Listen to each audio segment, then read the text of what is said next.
Good evening, everybody, and welcome to Carving It Up Live right here on Facebook Live, YouTube, and on Twitter. As always, I'm Bryson Carver. I'm, of course, wearing some good old-fashioned classic orange and white as my Tennessee Volunteers. Skies falling in Knoxville. Vols lost 3 of 4. I'm talking about men's basketball. Obviously, football's long over, at least for win the SEC East next year. Point being, lost back-to-back games on buzzer-beating threes, and everybody's panicking. I said, hang on a minute. We got number 1 Alabama coming into town. If I know anything about Alabama coming to Tennessee within the last calendar year, it tends to go well. It tends to end well for the Big Orange. In case you needed this reminder. Chase McGrath for the win for the Volunteers. From 40. On the way, a knuckleball. He got it!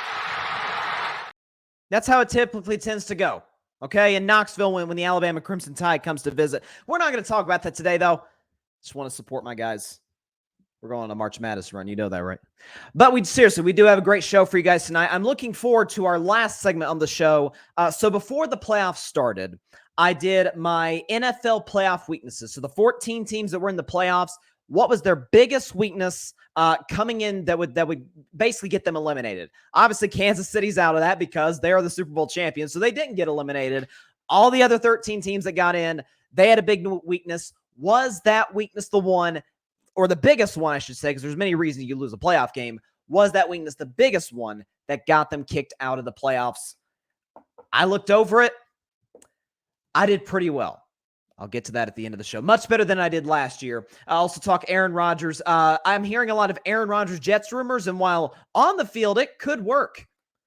I think what will happen off the field, particularly in the locker room, and certainly in his dealings with the media, it could prove to be a disaster. I'll get to that later on the show. The NFL boycott. Remember that? I'll get to that later in the show as well. And Patrick Mahomes, Steph Curry, they've been compared to each other really since Mahomes came into the NFL and threw 50 touchdowns his first year and won an MVP his first year as a starter. I'm definitely looking forward to getting to that as well in my second segment. We do have a comment. Patrick Brown's not even a Vols fan, and even he had to say, go Vols. Well, I appreciate the love, Patrick. I appreciate the love coming in the comments. Like I said, everybody is free to comment whatever they please. But, I got to start with a guy. I always say there's 3 quarterbacks in the NFL. I say this all the time, every chance I get, that are the most overhated, overcriticized, and underrated quarterbacks in the NFL. And that is Dak Prescott, Lamar Jackson, and Derek Carr. We're talking about Derek Carr today, who today is, well, he's a man without a country. He was released by the Las Vegas Raiders earlier this week. So he is a free agent. He is free to decide where he wants to go. Now, there's plenty of suitors.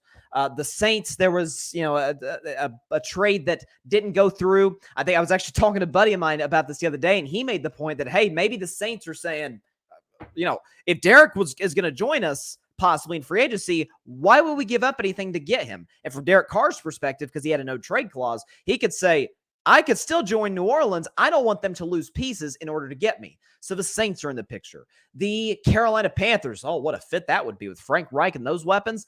They are a possible destination for Derek Carr. I'm going to keep floating the San Francisco 49ers until proven otherwise because, man, there's a lot of guys that they've got. They got Lance. They've got, obviously, Purdy is not going to be available this year with the UCL injury.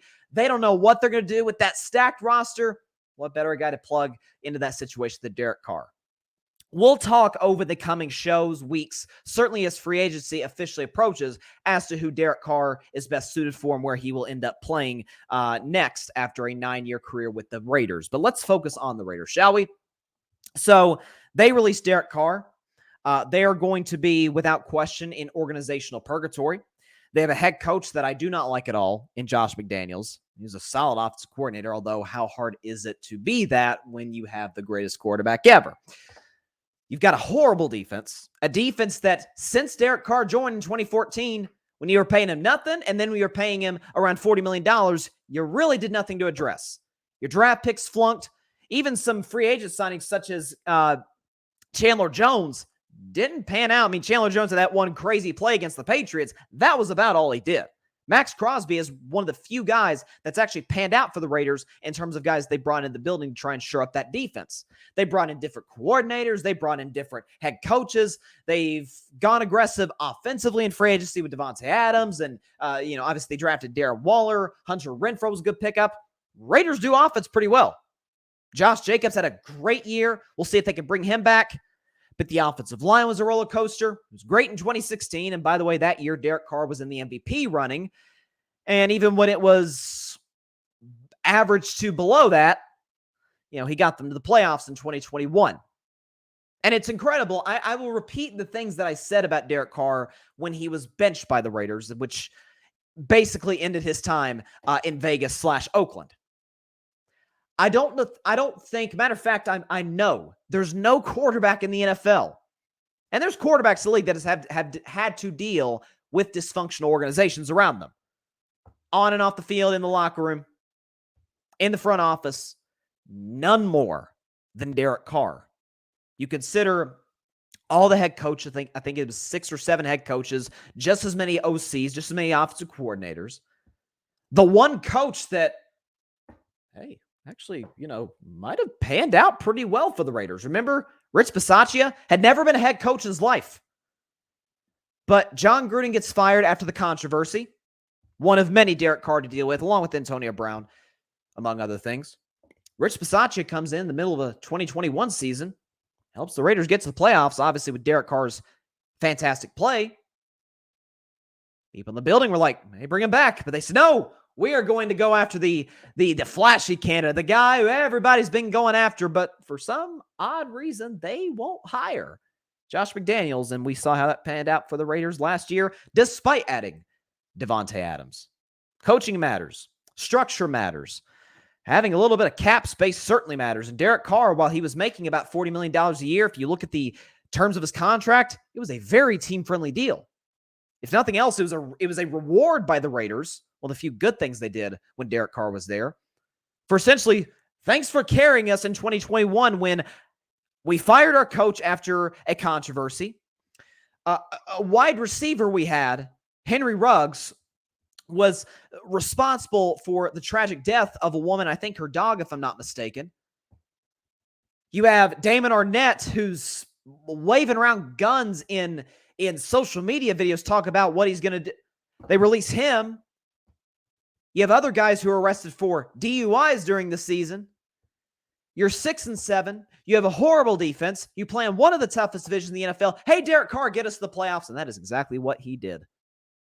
Matter of fact, 2 of those last 4 games, he won on game-winning drives in the fourth quarter, including that crazy game against the Los Angeles Chargers. Win against Justin Herbert, who we all agree, myself included, is the better quarterback.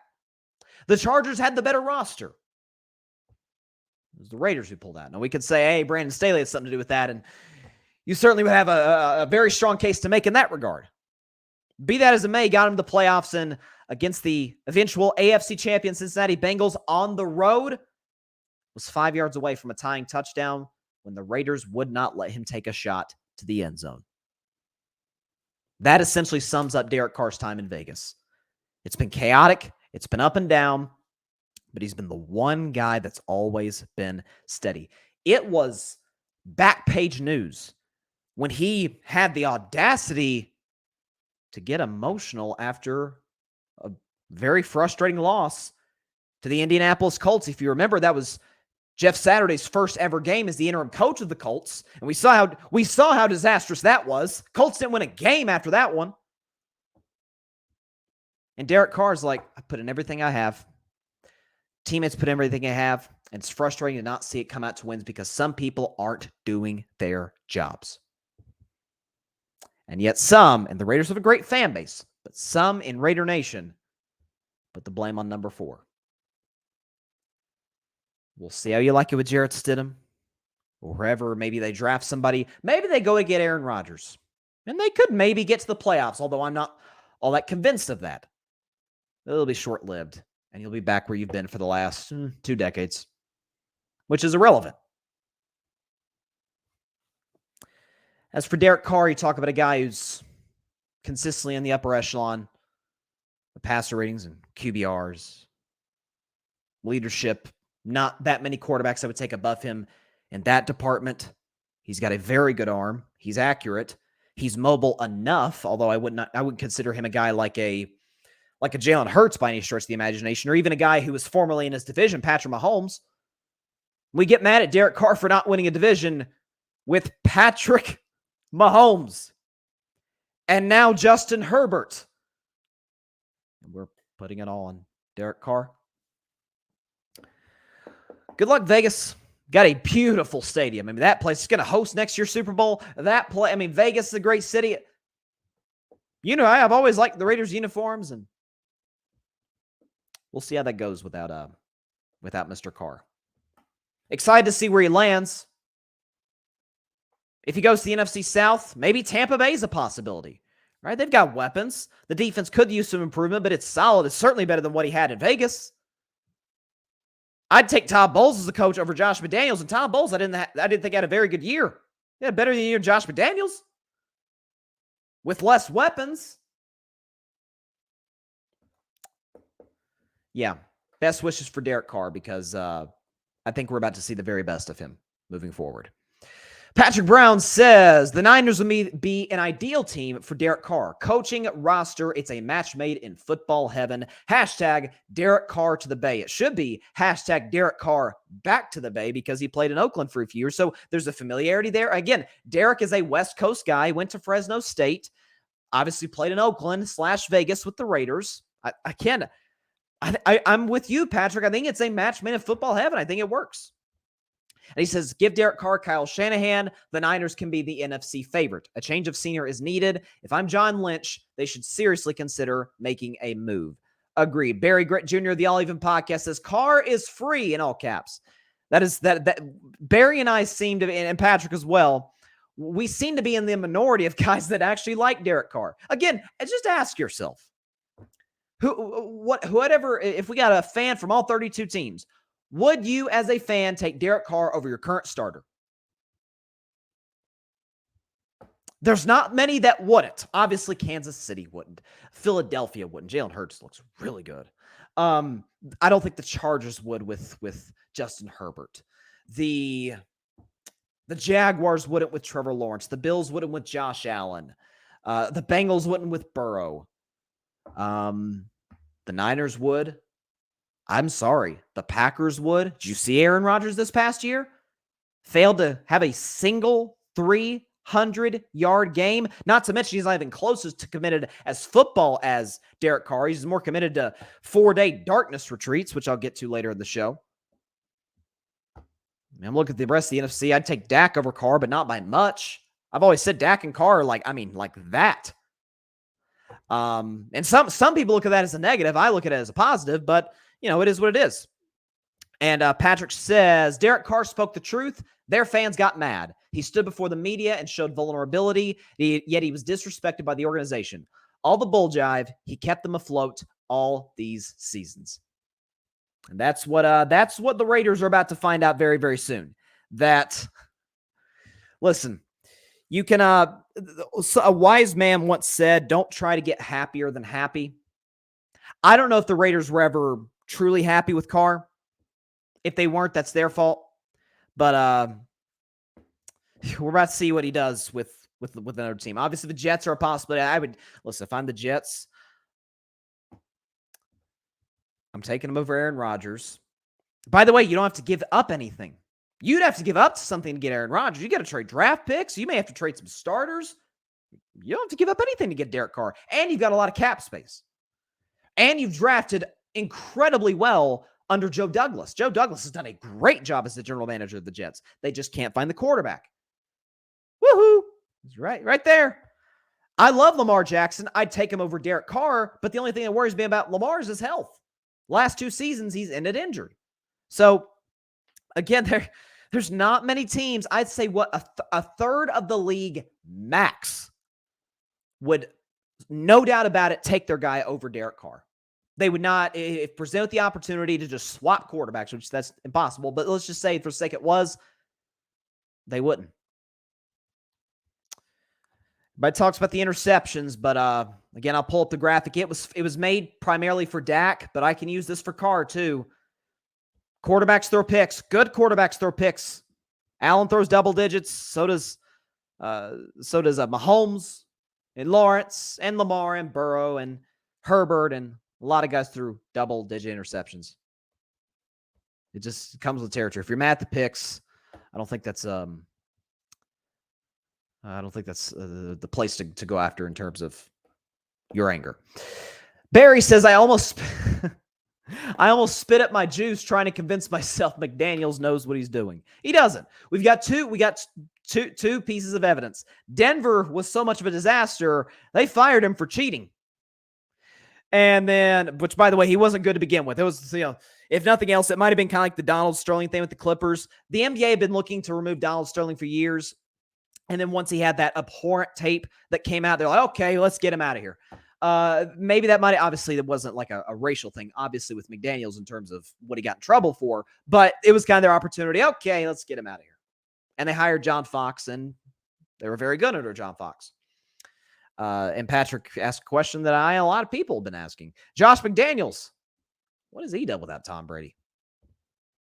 I asked the same about a lot of coordinators under Tom Brady. It's kind of what I was talking about at the end of the show yesterday. Andy Reid's coordinators, compare them to Belichick's coordinators. How successful had the two been as head coaches? There's a lot of people talking about Eric Bieniemy. I'm going to get that on tomorrow's show. I look forward to detailing that. It's the strangest. You know what? It's not that strange when you consider how the NFL ownership group treats their black coaches, but it is unbelievable. I've got some numbers behind it that are just truly mind-boggling, but I'll save that for tomorrow's show. Let's talk about the Super Bowl champs, the Kansas City Chiefs, who had their parade yesterday, had a good time. I hear so many people, and it's not just it's not personal to the Chiefs or whoever the champion is. This happens every year, that when the champions get to celebrating, and this happens in Boston a lot. If like the fans are like tossing some Coors Lights up to the parade floats, and they're drinking them down, and Mahomes was absolutely wasted at the party. Kelsey, I couldn't tell if he was, because that's just how he always is. Not drunk, obviously. He's just he's a big personality. But the Chiefs are having fun. People are like, come on, why are they the champions? They can do whatever they want. They can say whatever they want. That's what I said about the Warriors last year. That Warriors championship parade last year made my heart sing, because it was 3 years of pent up being pissed off at the world and everybody saying, oh, the dynasty's over and all that. And Golden State's like, okay. They channel that, win the championship, and at the parade, you get the right to be insufferable because you're the last team standing. There's no more games. You won the last game of the year. You're the ones holding the trophy. So everybody that's whining, complaining about Kansas City's parade, stop it. They have every right to do that. But a lot of people, and this isn't just a 2023 thing. This has been going for a few years now, and I don't have an issue with it. Because, again, obviously, as I mentioned, I'm a Warriors fan, but there's been a lot of comparisons between Patrick Mahomes and Steph Curry in terms of how they play their respective games. And I think as it pertains to how they play, sort of the flair, the excitement, doing things that we've never seen before, I think they're very similar. I think when you talk about being drafted to organizations, look, the Chiefs were successful. They got to the playoffs with Alex Smith, but they went to a whole new level with Patrick Mahomes, as we're all obviously aware of. Now, Steph Curry, on the other hand, he inherited garbage when he was drafted in 2009. He inherited a team that had made the playoffs once over the last 17 years. And obviously, they got to their first playoff appearance in 2013. But people, I saw this, I think it was on First Take the other day. And I was like, this is lunacy.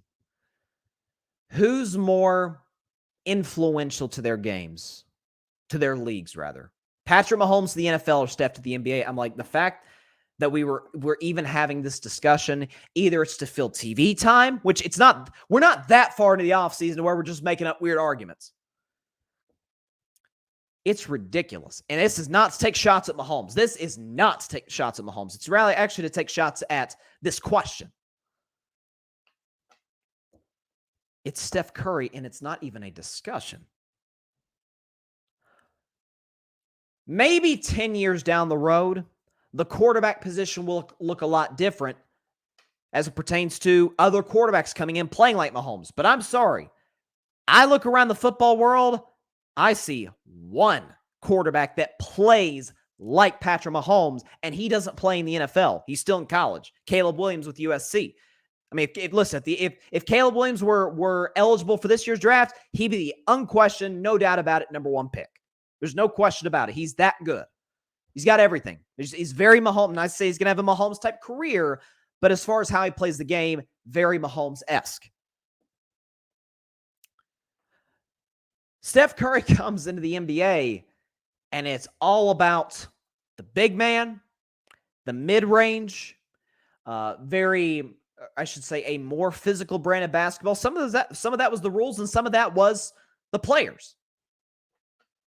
And Steph Curry came in, he said, I'm going to play to what makes me great. And a lot of credit, by the way, goes to Mark Jackson. Because Mark Jackson, the former coach of the Warriors, opened up the floodgates for not just Steph Curry, but his splash brother, Klay Thompson. And for all the other shooters that have come and gone into Golden State over the past decade.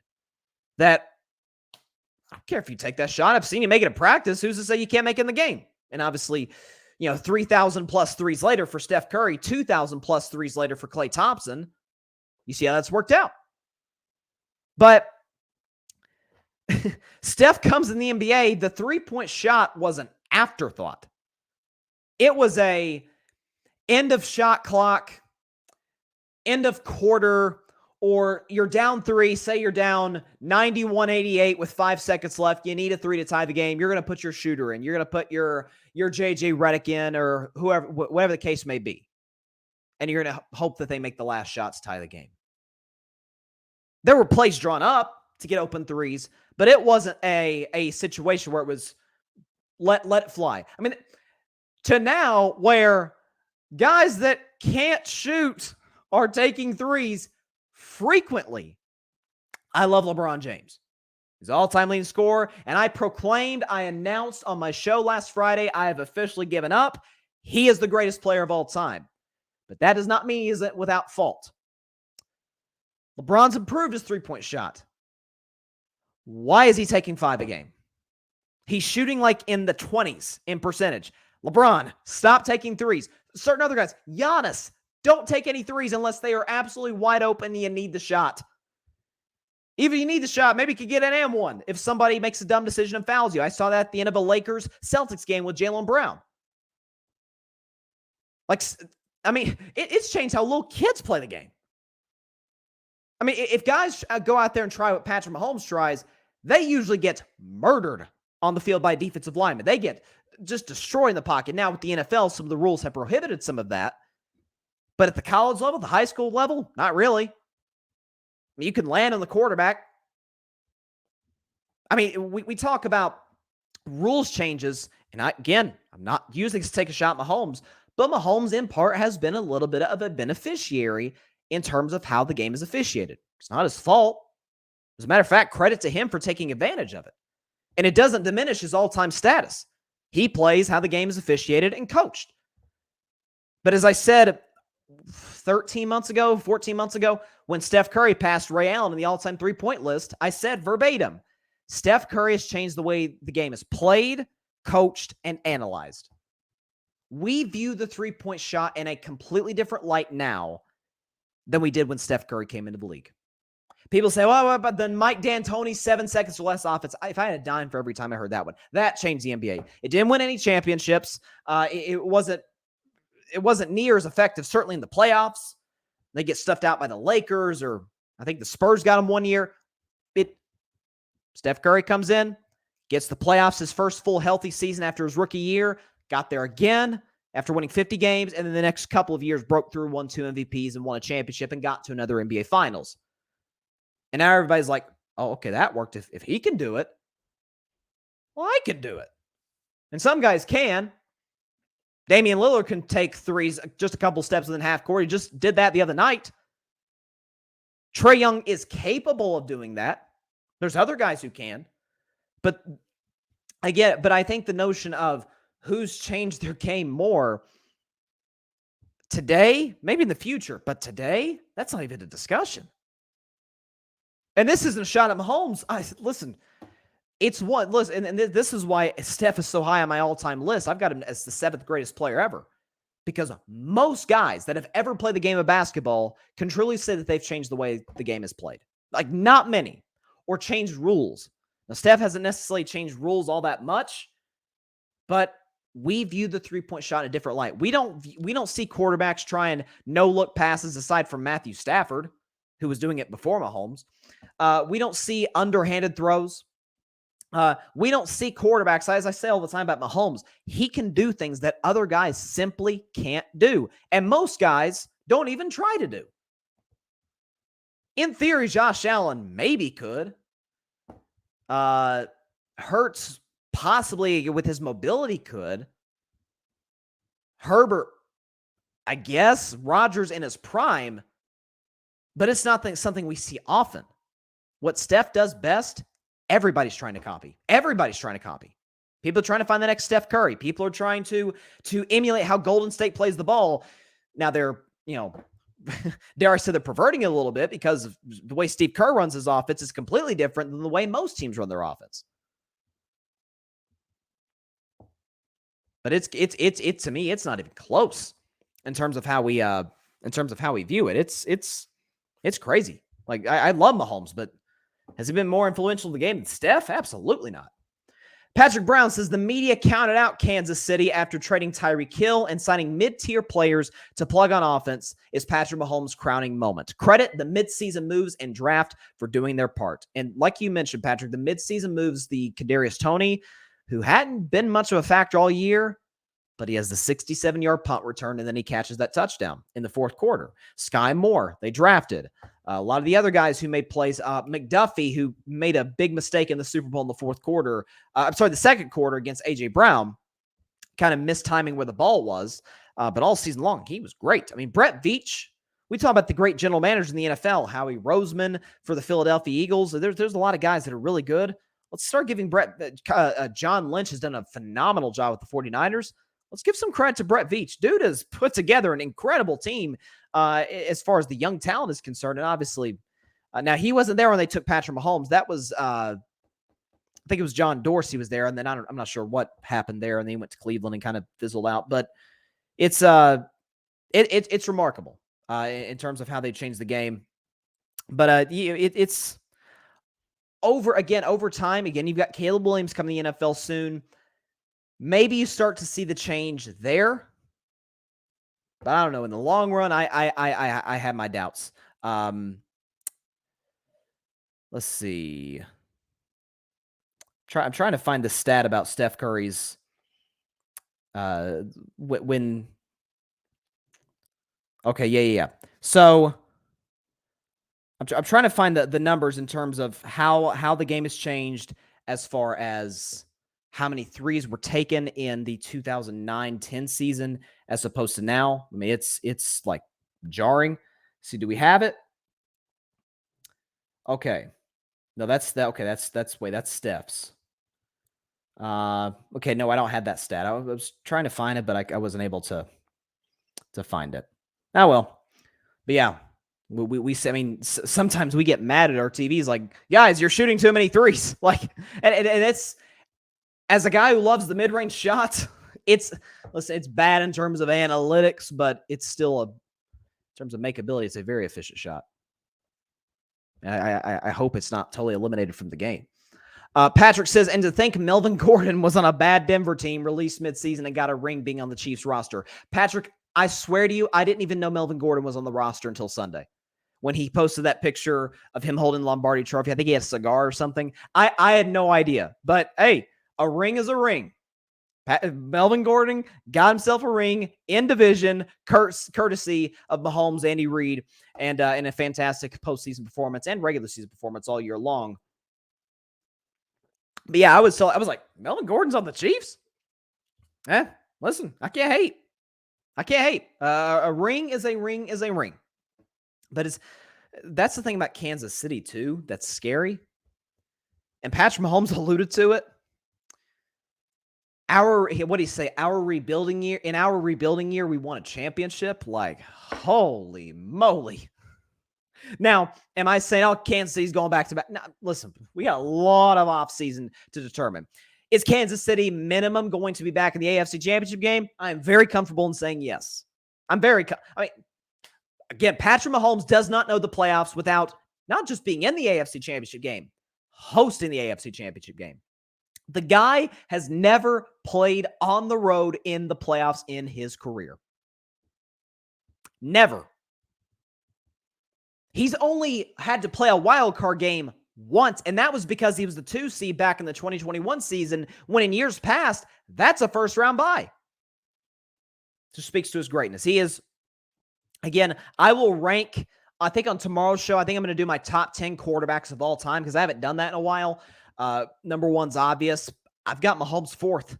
And I said that on Monday's show. His resume, what he's done the first 5 years, he's accomplished more in 5 years than some have in their entire careers. Again, the only guys that I think are clearly and obviously above Mahomes are Montana, Brady, and I'm still putting, I know some people are putting him above Manning. I think that's a little premature. Manny's got 5 MVPs, but I'm sorry, he's close. Now, is he going to pass Brady? That's a tall task, but I don't necessarily think he needs 7 rings to do so. I mean, LeBron doesn't need 4 rings to pass Michael, and Michael doesn't even have the most rings. Bill Russell does. Kareem has as many rings and more MVPs than Michael.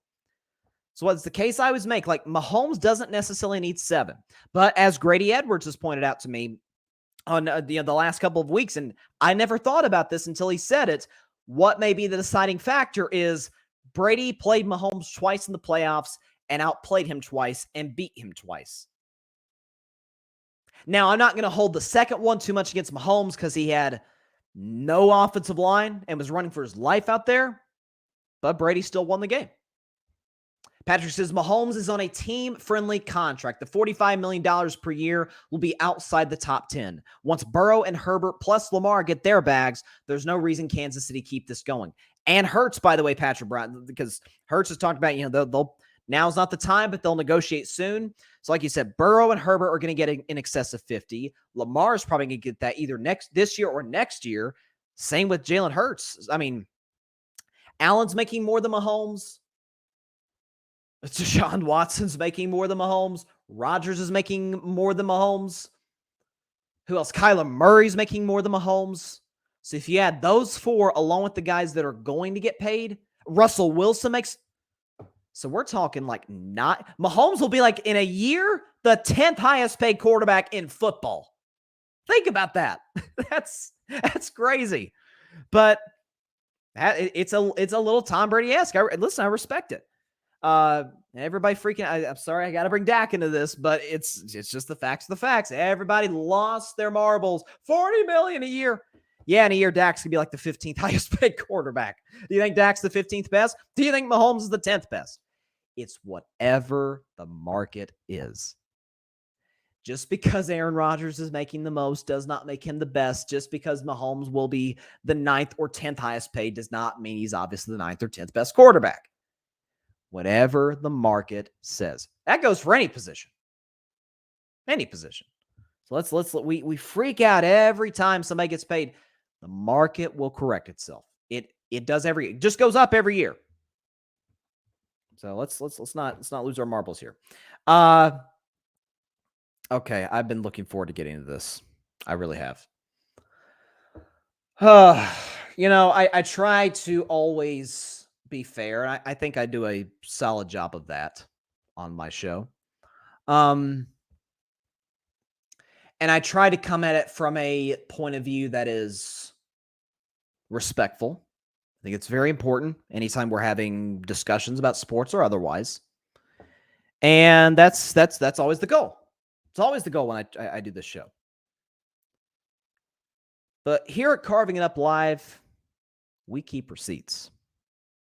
If you don't believe me, you need no more evidence than the June 17th, 2022 show, the day after my Warriors won the championship and proved the whole NBA world wrong, that the dynasty was over and yada, yada, yada. Watch the opening of that show. We kept receipts. Remember about, it's 2023, so 6.5 years ago.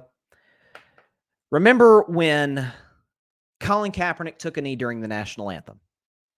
And there's a divisive issue. Some were for it, some were against it. I'm not here to discuss that today. I'm just telling you the facts. He took a knee during the national anthem. But at that time, I remember so vividly, a big old portion, at least it felt that way. Maybe I'm overestimating this, but portion of the population here in this amazing country said, "That's it. I am done watching the NFL. One man's act." And others followed, by the way. Colin was not the only one. He started the movement. Others took part as well for other teams. But because of this, I will never watch the NFL again. And then 2.5 years ago, when players became very outspoken about certain social issues and political issues, because the NFL is going woke, which, by the way, can I just go and say it right off the bat? The way that both the left and the right distort the word woke, a simple Google search will tell you what the word actually means, and not what you hear on Fox News and CNN and all these. It's BS what the Democrats and the Republicans define as woke. I rest my case. Point being, everybody's done with the NFL. And they used the ratings back in 2016 and back in 2020 to back up their evidence. See, nobody is watching. Well, I mean, in 2016, the ratings went down. In 2015, the average NFL game was watched by 18 million people. 2016, it was 16.5 million people. Okay, there might be something to that. And in 2020, the NFL ratings went down from 16.5 million per game watching to 14.9 million watching per game. But I said at the time, you can check the tape. I've been doing Carving It Up Live since October of 2019, so I talked about this issue in 2020. I said, everybody's freaking out. The NFL ratings are going to go back up.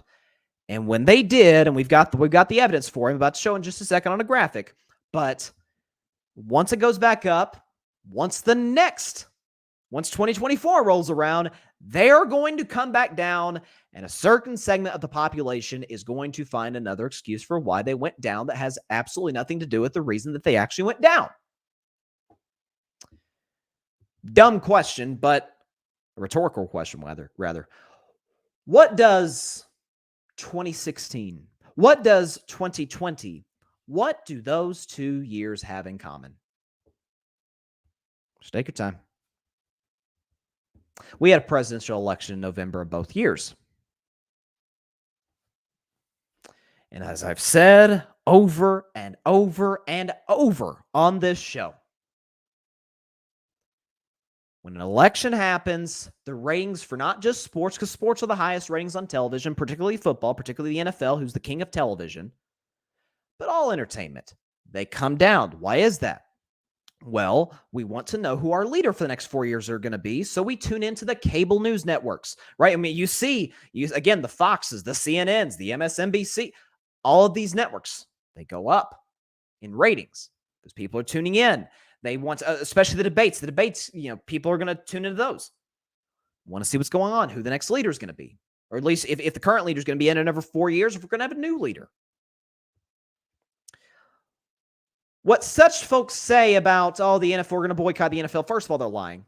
If you are a longtime football fan, lifelong football fan, and you just off of one man's act, or in 2020, a lot of people's acts said, okay, that's it, I'm done with the NFL, you're lying. If you actually did boycott the NFL, well, you were probably never a big fan to begin with.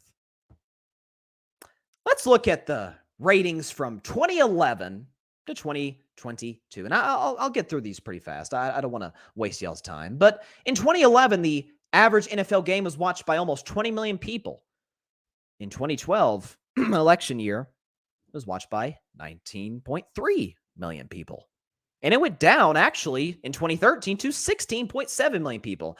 But then it climbed back up to 17 million and then up to 18 million. And then 2016, it goes down to 16.5 million. That was the year it was all about Kaepernick. It was all about the kneeling, whatnot.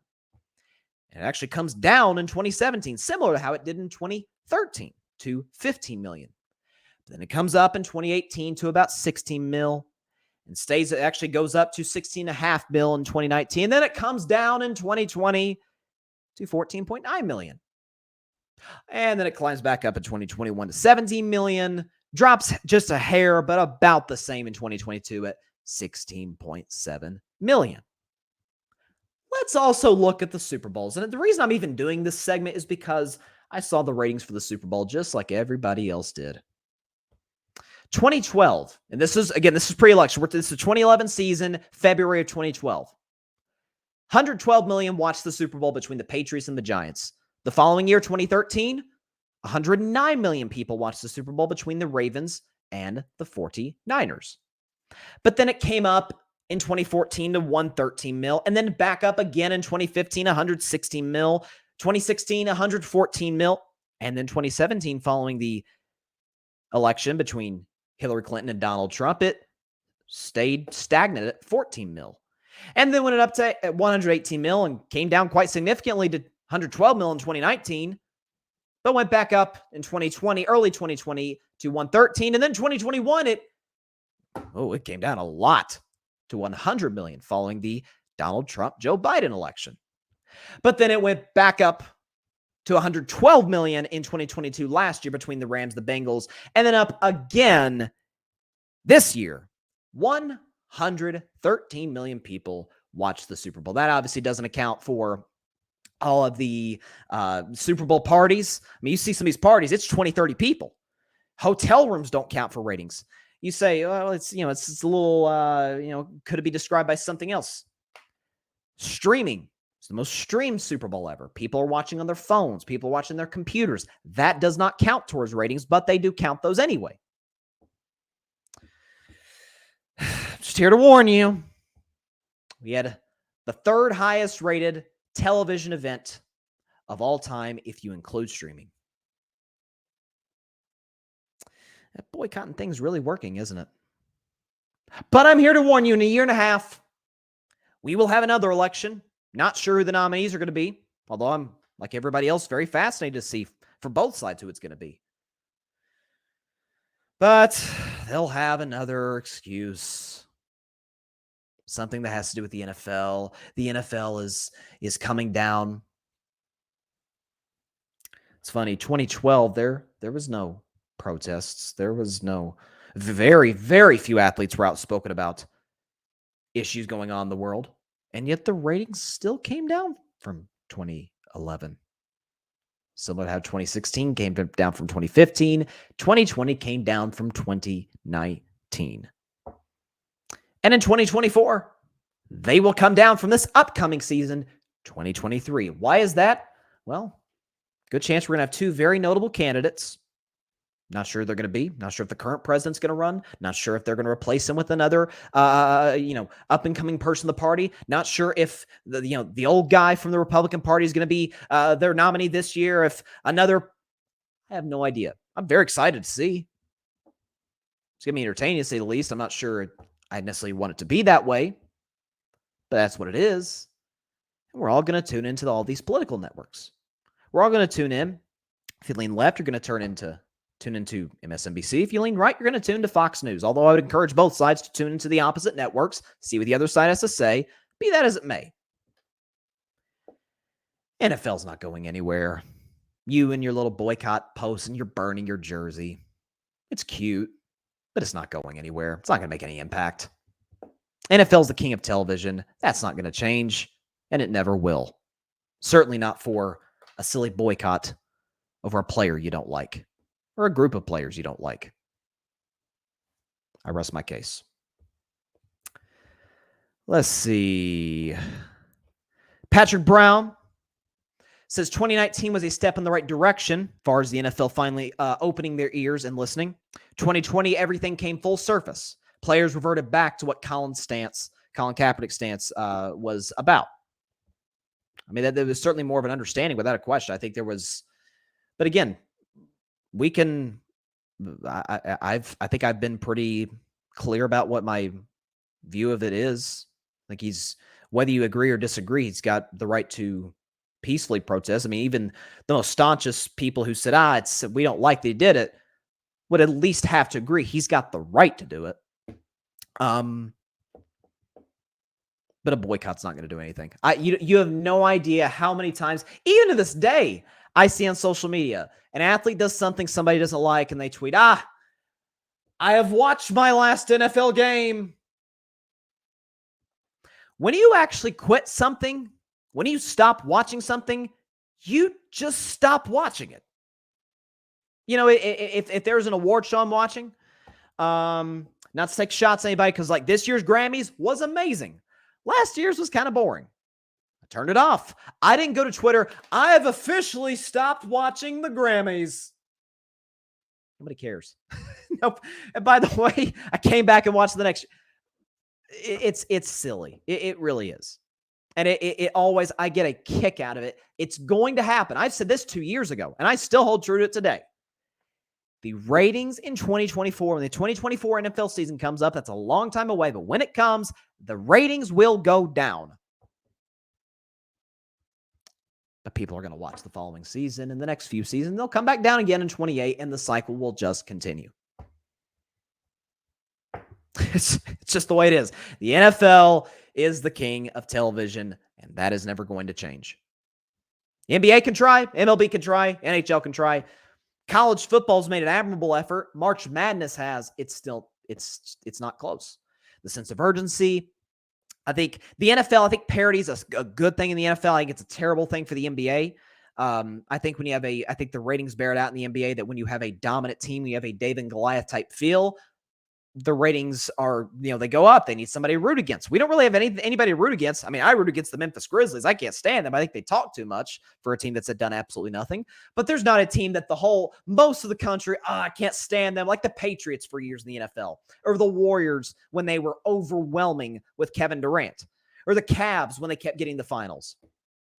But we'll see. Patrick says, if you remember how the 2020 season started, every major NFL pregame show had their panels saying they're sorry for missing the message. Yeah, I remember that. And I remember, too, when I think Roger Goodell made a video talking about, hey, I missed it. I didn't listen to what he was actually saying. And obviously this was following George Floyd. This Breonna Taylor, her name was being uplifted in the streets of America, wanting to get justice for her. So, yeah, I do think the NFL, sort of changed its course. I don't know if the owners have, but I think the league execs, yeah, I think they got it after a while. At least they said they did. I hope so. But again, the NFL, I mean, I think end racism is on the back of one end zone. I think it takes all of us is on the other end. People, which at that point, if you're against those messages, you really need to start. You might need to see a therapist or something, or talk to the good Lord, or one of the two, or both. But yeah, I really can't tell you how many people I've met, even in my personal life, not family or anything, but people I've talked to. And anytime the NFL comes up, it's always negative, and I'm done watching. And then they talk to me days later. Hey, did you see? I'm like, I thought you come on, man. You told me what are you gonna watch? Yeah, if you'd have told me you wouldn't go, if you were gonna watch this, I'd have watched it with you. Anyways, I just had to get that out of the way, because I just saw the Super Bowl's ratings, 113 million people watched. I was like, oh, a lot of people watched. That's a lot of people.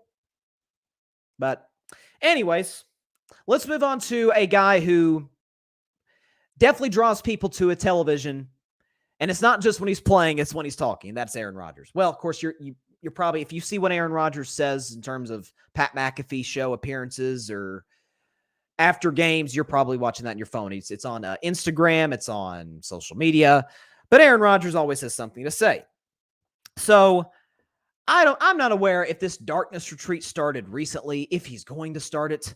To my knowledge, he's going to be submerged in complete darkness for 4 straight days. No technology, which, look, to each their own. If that's the way Aaron Rodgers has to clear his head, then, go for it. I'm not going to, speak against that. What I will say is this. Here's what bothers me about Aaron Rodgers. And it's the same thing that bothers me about Kyrie Irving. When athletes, whether they take controversial stances, whether they go against the grain on and off the field, that's their right to do so. But when people speak against this and get all defensive, or when people speak against it, like, hey, why are you doing this? And they act like they're the smartest person in the room, which Aaron Rodgers is the king of doing that. That's where I have an issue.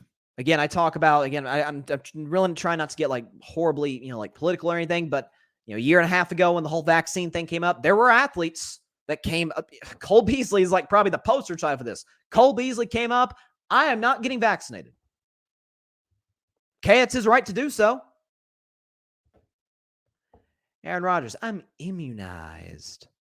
He's trying to be slick. He's trying to, and he lied. The Packers lied as well. They covered him up as well. But he was asked on, I believe it was the Pat McAfee show, which he appears every Tuesday, about this whole darkness retreat and people talking about his future with the Packers, and he got really defensive.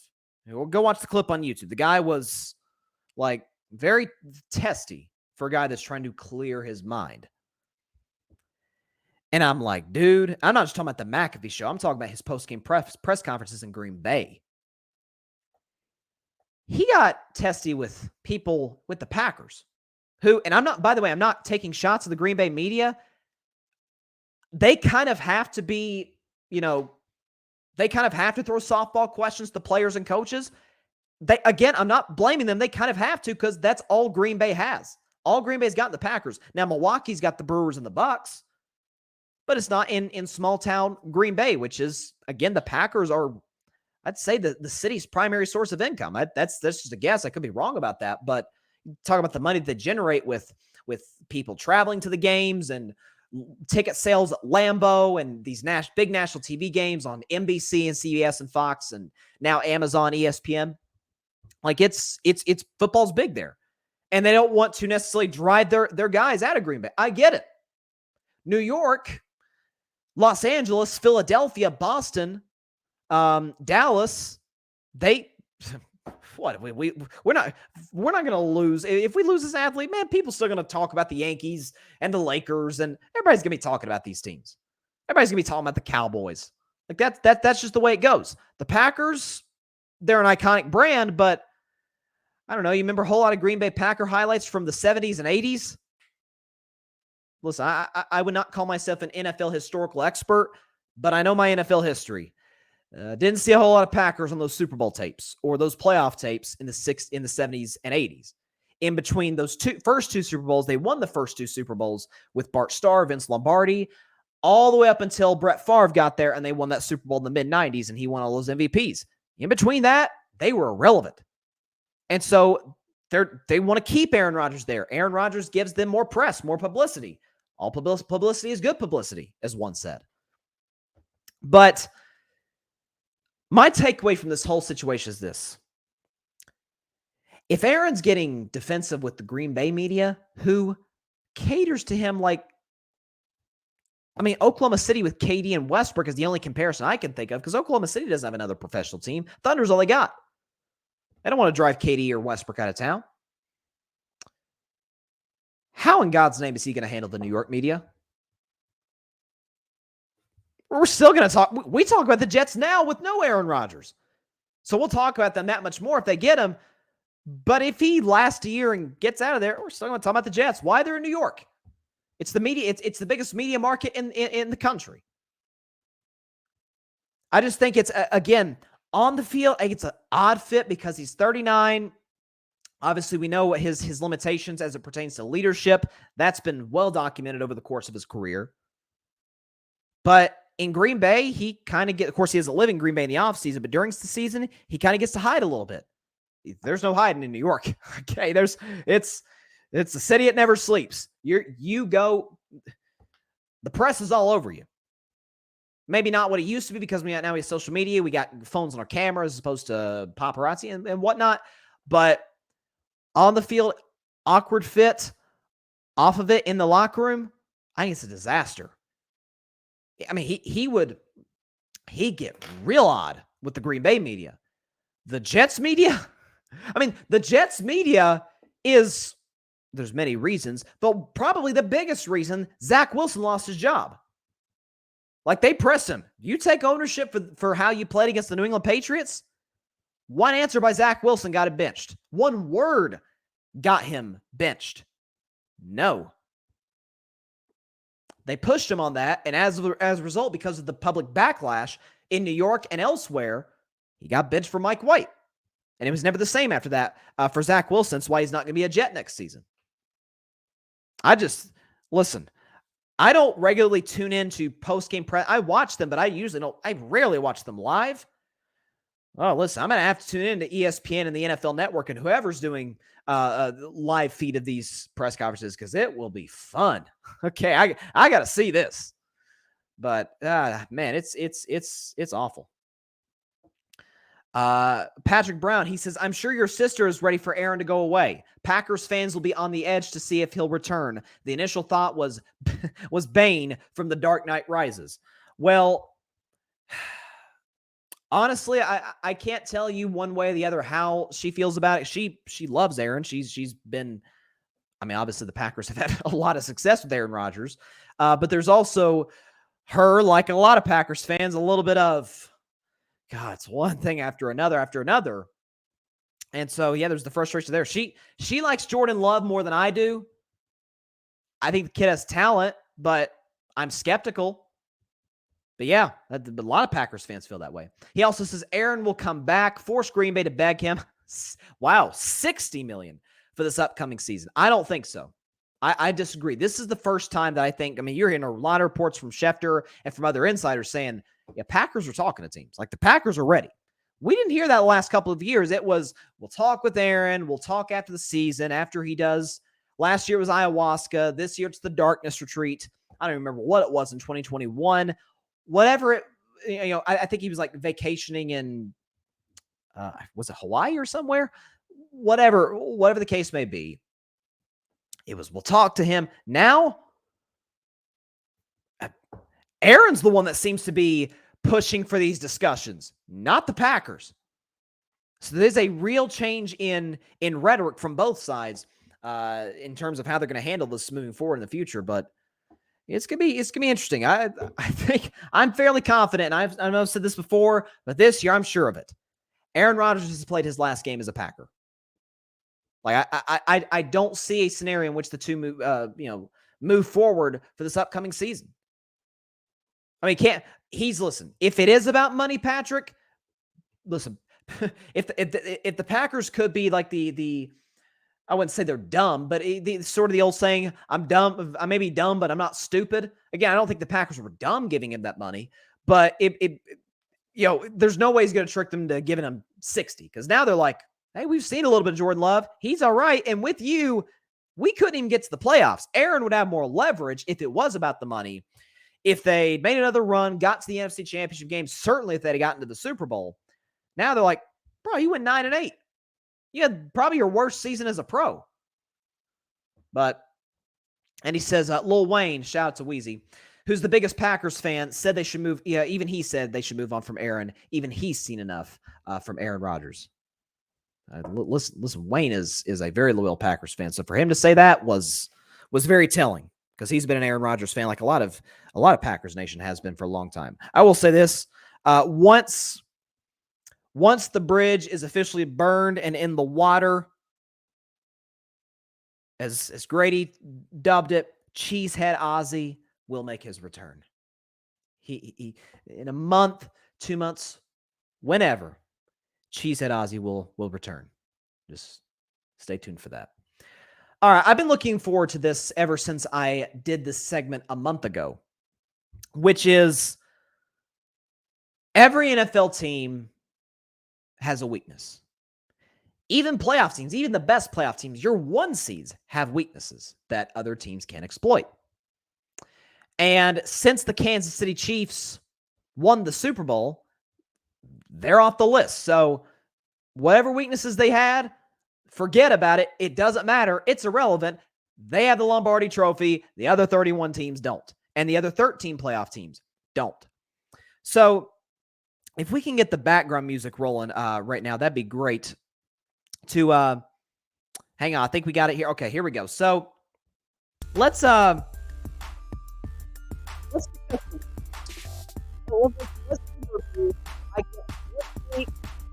every prediction that I got correct in terms of this is the biggest reason why this team got eliminated. So we're going to start in the AFC since there's only 6 teams here. We took the Chiefs out because they won the Super Bowl. We'll start with the Miami Dolphins. Okay, the Dolphins, what was their biggest weakness? Major limitations at quarterback. I think it is more than fair to say that that was the case. And it wasn't even necessarily their fault. It was Skylar Thompson. He was a rookie, 7th-round pick. He was the 3rd stringer as the season began.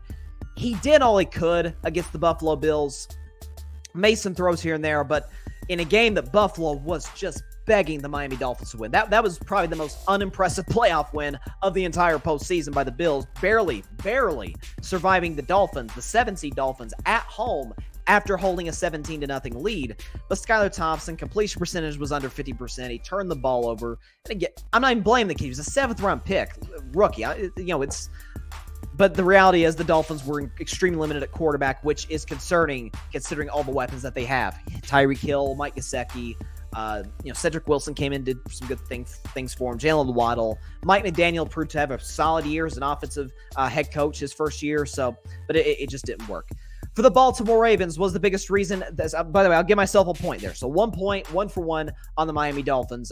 Their biggest weakness, why they got eliminated. For the Baltimore Ravens, their biggest weakness, they can't function offensively without Lamar. I think it's more than fair to say that was accurate. I mean, they only scored 17 points against, albeit a very good Cincinnati Bengals defense. They obviously, the biggest play of that game, maybe the most iconic play of these playoffs, if you really think about it, was the goal line fumble on the quarterback sneak. Tyler Huntley, Sam Hubbard catches the fumble, runs 99 yards to the house, and that was the difference of the game.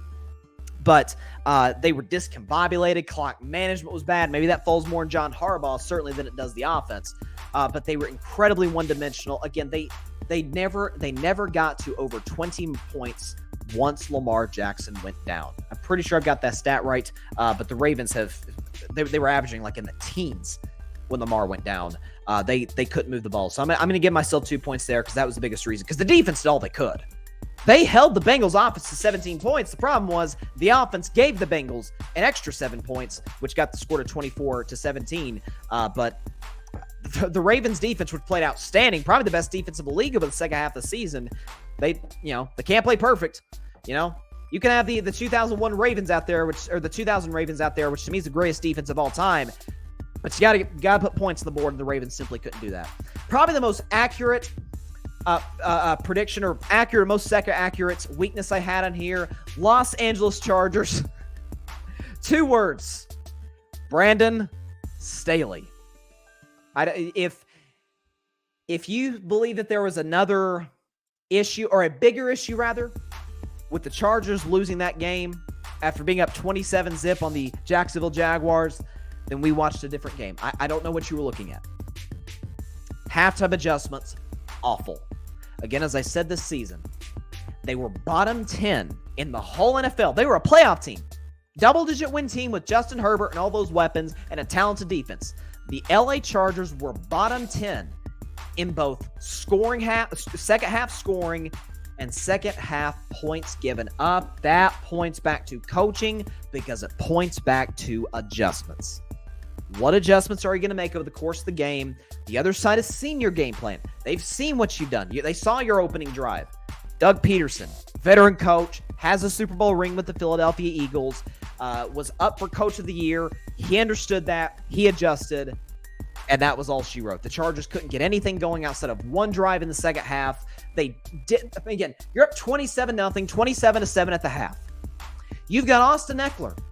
You've got an offensive line that came on, despite missing Rashawn Slater, it came on fairly well at the end of the second half of the season. Why is Justin Herbert throwing deep balls? Why aren't they getting it past? Again, I'm not saying run the ball every play because you do have Justin Herbert. You got to air it out a little bit. But short passing plays. Again, penalties cost them. That points back to coaching because of lack of discipline. Again, I'm 3 for 3 here because if you watch that Chargers loss to Jacksonville and looked at anybody else except for Brandon Staley as the biggest reason they lost, I can't help you. I really can't. Jacksonville Jaguars, the team that beat the Chargers. What was the biggest reason they were eliminated from the playoffs, or the biggest reason I thought they'd be eliminated before the playoffs started? They struggle in close games due to youth and inexperience, and they lost by 7 to the Kansas City Chiefs. You're like, well, they got that late field goal to make it a one-score game. That's not what I'm focused on. The biggest play of that game, remember, I think it was within 10 points, if I'm not mistaken. Yeah, it was within 10 points, about 5 minutes left. Jags were putting together a really good drive. Hey, Mahomes is playing on one leg. You got a chance to really put some pressure on him. Trevor Lawrence throws a pass to Jamal Agnew, and he fumbles inside the 5-yard line. And that's pretty much all she wrote. Trevor also threw a late game pick on the drive after. Like, it's a young team. They made incredible strides this year. I got nothing bad to say about the Jacksonville Jaguars. But young teams tend to struggle in the playoffs, and the Jags were one of the youngest teams in all football. So for them to get to the divisional round was a great accomplishment for them, and I expect them to improve on that in 2023. But struggles in close games due to youth and experience. Inexperience was my biggest weakness for them. That was the case against the Chiefs. They weren't able to take advantage of an injured Patrick Mahomes. I am thus far 4 for 4. For the Cincinnati Bengals, if they can't generate pressure, their secondary is toast. Well, what do you know? In the AFC Championship game against the Kansas City Chiefs, and some of this, we should give credit to the Chiefs' offensive line. We should. They sacked Patrick Mahomes 3 times. They were unable to generate pressure, again, on a one-legged quarterback. They were unable to get to him, make him uncomfortable, and what happened? He was able to make big-time throws to the pocket. Of course, at the end of the game, he makes an incredible run out of bounds, a 15-yard late hit out of bounds penalty, puts them into field goal range, and Harrison Butker walks it off. The Bengals could not get pressure on Kansas City. I'm going to give myself a point there because that's what happened. They could not stop the Chiefs' offense, particularly on those last couple of drives of the second half. Although, let's not take any of the blame from Joe Burrow because he didn't play all that well, despite not dealing with a ton of pressure outside that last drive in the second half. But I'm gonna give myself a point because they could not get to Patrick Mahomes consistently when it mattered most, particularly on third down. So I'm 5 for 5 here for the Buffalo Bills. Last team we'll talk about in the AFC because the team that won the AFC won the Super Bowl, the Chiefs. For the Buffalo Bills, way too Josh Allen reliant. Way too Josh Allen reliant. This was a problem. I talked about them all season long. They could not run the football to save their lives. Josh Allen accounted for most of their offensive production, including in the running game, all season long. Their opening game plan was confusing on both sides of the ball. I love Leslie Frazier. He's an excellent defensive coordinator. His game plan at playing a deep zone was baffling to me, considering Cincinnati's missing multiple offensive linemen. But for the Bills offense, they couldn't protect Josh Allen. They couldn't protect, or they couldn't generate a run game. And also, and this came back to bite him at times in the Dolphins game the week before. Why are they trying these shots down the field up 3 scores? You got them. They're not going to beat you at home. They don't, again, how many games this year for the Buffalo Bills would they have not ran for over 100 yards if it weren't for their quarterback? And this isn't to take any blame from Josh Allen because he did not play well the second half of the season. But some of that is, while he's great, while he's talented, he's not Joe Burrow and he's not Patrick Mahomes. He cannot carry you to where you want to be. He can't carry you to the promised land. And that's, I think the tape bears that out, and I think his results over the last half of the season bear that out. Bills way too Josh Allen reliant. I will give myself a point there. For the Seattle Seahawks, we'll shift over to the NFC. The Seahawks' biggest weakness that I thought would get them beat, run defense is terrible. And it was bad. Now, some of that was who they played at the San Francisco 49ers, but you're not going to win a whole lot of playoff games giving up 181 rushing yards in the postseason. And the Seahawks, I believe, are the 30th ranked run defense in the regular season. So there was no reason to believe that wasn't going to translate to the postseason. Look, Geno had a great year, one comeback player of the year, deservedly so. I believe that the Seahawks are going to get a contract done with him this offseason. He's going to get his bag. Good for him. He deserves it. This is an offense that took big leap from last year when they had Russell Wilson. Now with Geno Smith, DK Metcalf got going. Kenneth Walker had a big year run the football. I thought they had some really good players in the secondary, particularly Quandre Diggs. I think he's one of the most underrated players in the league on the defensive side. But they couldn't stop the run. And when you can't get off the field, you have these long drives. Especially if your offense can't generate anything, the defense is on the field for most of the game, 60% of the game, and they just get worn down. And when it rains, it pours in that regard, and the Seahawks just couldn't stop with the run when it was all said and done. So I'm 6 for 6 thus far. I'm Michael Jordan thus far. Let's move on to the New York Giants. The biggest weakness for them, I thought, going into the playoffs, is that what got them beat? Well, let's see. Limited at quarterback and wide receiver. Yeah, that was pretty accurate. If you watch that game, the Giants could not separate. Their leading receiver, Richie James, had 51 yards receiving. Daniel Jones was horrible against the Philadelphia Eagles, and it's an Eagles defense that we saw in the passing game, by the way. I'll get to Eagles' weakness later on, but in the passing game, man, Mahomes torched them. And Kelsey wasn't the impact that we thought he would be in the Super Bowl. Daniel Jones, after carving up, to use the name of this show, the Minnesota Vikings, who were the worst pass defense in football, man, 135 yards and a pick with no touchdowns against the Philadelphia Eagles, not to mention a QBR 0 to 100 of 11, a passer rating of 54. Yeah, that's not going to cut it. Now, again, some of that's not just on Daniel Jones. Some of that's on a receiving core that is one of the worst in the NFL. They have got to upgrade at that position. Like, they don't have a 1. I'm not so sure they have a 2. They've got some okay guys over there. I think Sterling Shepard's good when he's healthy, but he's getting up there in age. As is Saquon Barkley, by the way, in the running game. The Giants have some upgrades to make it quarterback. I don't think they should re-sign Daniel Jones. Again, this was his breakout year, and he had, 14 touchdown passes? A lot of that, he was a product of Brian Daboll. So that was the Giants' weakness. I'm 7 for 7, y'all. Move on to the Dallas Cowboys. Offensive line is awful, and weapons are below average.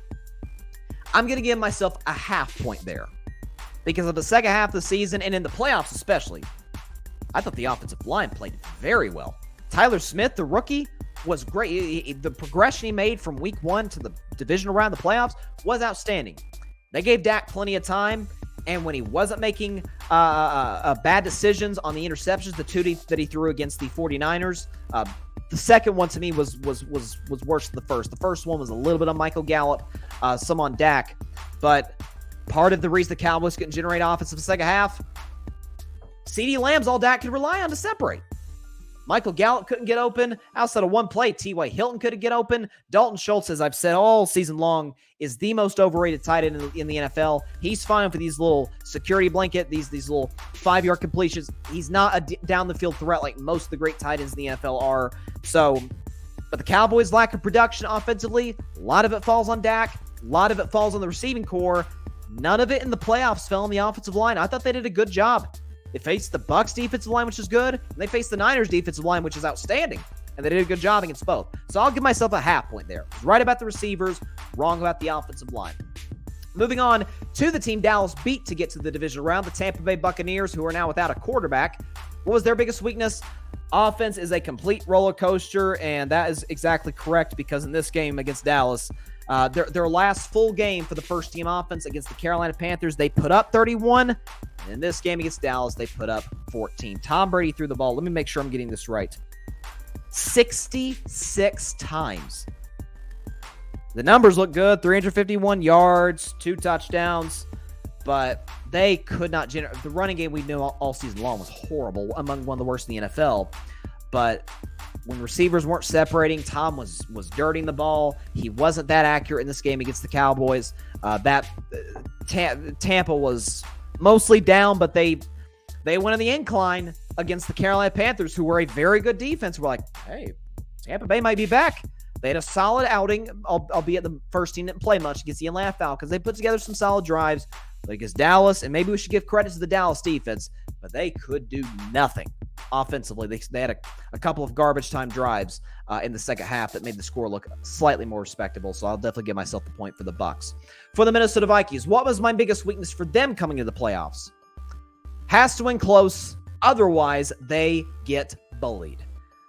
Yeah, that was that was incorrect. Because I'm not no points. That's the first one I'm giving myself no points. They were 11-0 in the regular season of one-score games. Only one game all season long, and it was all the way back in week 1 did they win by more than one score. That was against the Green Bay Packers, 23-7. All of their losses, every single one, came by 2 or more scores. And so I'm like, okay, if they lose, they're going to lose bad. Like, this game's going to be over at halftime. If they win, it's going to be a down-to-the-wire finish. Well, it was a down-to-the-wire finish against the New York Giants, and Kirk Cousins threw a 3-yard pass on 4th down and 8 with the season on the line. So I was wrong on that one. I probably should have put for Minnesota their pass defense, but I didn't, so no points there for the Vikings. Last 2, San Francisco 49ers, their biggest weakness. No rookie quarterback has ever led a team to the Super Bowl. Reason I said that is because, A, it's true, and B, I didn't see a weakness with the 49ers. I didn't see Brock Purdy as a weakness. He was excellent. In the games he started in the regular season and in the playoffs, he was amazing against the Seahawks, played fairly well against the Cowboys, but unfortunately against the Eagles, he tore his UCL in the first quarter, and he's going to need Tommy John surgery. But the fact remains true to this day. No rookie quarterback has ever, in the 57 years of the Super Bowl, led his team there. So, fact remains, give myself a point there. And finally, for the team that lost the Super Bowl, cry Eagles cry, the Philadelphia Eagles. Man, was I accurate on this one. I was right on the money, and I should have trusted myself when I predicted the Super Bowl. I predicted the Chiefs, but I should have taken this into account when I picked the Chiefs. What was my weakness for the Eagles? Can't stop the run and lack of trust at head coach. Point for both. Not saying 2 points, but a point for both points. A point for both of the weaknesses. As far as the head coach part, a lot of people give Nick Sirianni his fair share after the game. Listen, he had a solid year. Nick Sirianni did a good job. But up double digits, you've got, again, go back to Brandon Staley. He's not near as bad as Brandon Staley, but you have got to make halftime adjustments. And the Eagles didn't do that. They stuck to what got him there, and it got the game tied, but Philadelphia is a team that tends to kind of, when they got you, they got you. They beat you down until you flat out quit in some instances, which happened quite frequently in the regular season. They couldn't do that against Kansas City. Again, some of the credit goes to the Chiefs in that regard. But Nick Sirianni certainly deserves blame there. But mostly, can't stop the run. This is a Chiefs offense that against the Bengals in the AFC Championship game ran for 34 yards. Against the Philadelphia Eagles, they ran for 158. Isaiah Pacheco had 76. Patrick Mahomes on one leg had 44. McKinnon had 34 on 8 yards a carry. I mean, they couldn't stop it. Like, that was from the get-go. I'm like, wow, Kansas City's really running the ball particularly with Pacheco, but McKinnon had a couple runs there as well. Mahomes had some scrambles. That killed Philadelphia in the long run. And so that was their biggest weakness to me going into the playoffs, and that is absolutely the biggest reason why they got beat in this year's Super Bowl. So what do we have? So I went 6 for 6 in the AFC. And in the NFC, I gave myself a half point for Dallas and no points for Minnesota. So that's 13 teams. So 11.5 points out of 13. I will take that any day of the week. I think last year I got like 8. I'll take it this go around. I'll take it. So 11 and a half. I'll try to improve on that. Try to go perfect 13 for 13 next year once the playoffs roll around. But this is the second time I've done playoff weaknesses. And this year was certainly better than the last. So hope to get better. All right, that is all the time we have for today's show. Appreciate everybody stopping by as always. Be sure to catch Carving It Up Live tomorrow at 6 p.m. Eastern, 3 p.m. Pacific time on Facebook Live, YouTube, and on Twitter. And be sure to like, share, comment, and take 2 seconds out of your day. Hit that big red subscribe button. It helps the channel grow exponentially. And very important, please go subscribe to The Grid Network. That is GRYD, The Grid Podcast Network on YouTube, which is where you can find my show, as well as 2 guys you saw in the comments. Patrick Brown, the Chaotic Sports Podcast. He's got some new content coming soon. You'll definitely want to check that out. Barry Grant Jr., the All Even Podcast. He was on the show last week, as well as many other of my teammates at The Grid. All Even Podcast. Check his show out on The Grid. Ryan Flowers had him on a Monday after the Super Bowl. Clutch Sports Talk. He's got a great video out now, some film breakdown. He does a fantastic job. Please go check that out on The Grid and on his personal YouTube channel. Alfred Parsar Jr. with the Rocket Fuel Jets podcast. He's got some content that's been coming out over the last week or so. The Cowboys Cam Fan podcast. Check their stuff out as well. They did a fun stream during Super Bowl 57 in which they were obviously very happy, like all of Cowboys Nation, all of Giants Nation, all of Commanders Nation, and every nation outside of Eagles Nation, I think was very happy to see the Eagles fall in the Super Bowl. At least I would hope so. But yeah, they got some good stuff too. Check their stuff out. So the Grid Network, that is also where you can listen to all of our shows on Apple Podcasts, Spotify, iHeartRadio, Google Podcasts, and wherever you get your podcasts. Listen, the NFL season's over, but March Madness is on the horizon. We got the NBA All-Star Game this weekend. I'll talk a little bit about that tomorrow. I'll talk a little Eric Bieniemy tomorrow. They very curious situation going on in Kansas City with him that is just mind-boggling. But then again, when you talk about how the hiring process works in the NFL, probably not all that surprising. Talk about that and a wide range of other topics on tomorrow's show. So have a great evening, everybody. Please continue to stay safe out there. Please be sure to take care of your physical and your mental health. God bless you all. Peace out. 11.5 out of 13. That's not bad. Thanks so much for watching the show on YouTube. Be sure to click that big red subscribe button and go check out the other clips and full shows of Carving It Up Live. Have a blessed day.